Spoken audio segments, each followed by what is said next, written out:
السلام علیکم ورحمۃ اللہ وبرکاتہ۔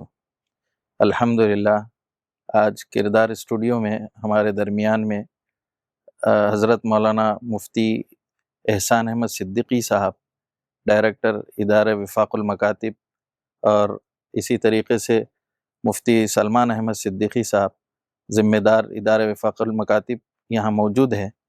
کردار کے سلسلے میں آپ حضرات کے سامنے کچھ ارشاد فرمائیں گے، بغور سماعت فرمائیں۔ بسم اللہ الرحمن الرحیم، نحمدہ ونصلی علی رسولہ الکریم، اما بعد۔ اخلاق و کردار کے سلسلے میں ہم نے اپنے اساتذہ سے ایک بہت غیر معمولی بات سنی تھی،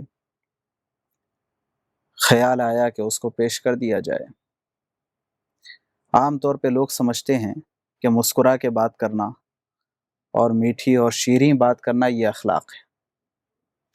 ایک مرتبہ حضرت مفتی محمود الحسن صاحب گنگوہی علیہ الرحمہ کے پاس دارالعلوم دیوبند میں ایک شخص تشریف لائے جو یورپ سے تعلق رکھتے تھے، اور حضرت کی مجلس لگی ہوئی تھی۔ عصر کے بعد گفتگو کرنے کا معمول تھا، تو وہ آئے اور بہت دیر تک بیٹھے رہے اور بہت میٹھی اور شیریں گفتگو کرتے رہے۔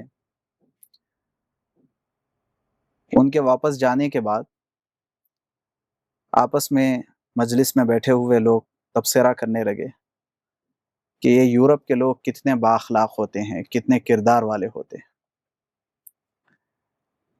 تو حضرت مفتی صاحب نے ان کی اس گفتگو کو سن کے کہا کہ کیا تمہیں پتہ ہے کہ اخلاق کس چیز کا نام ہے؟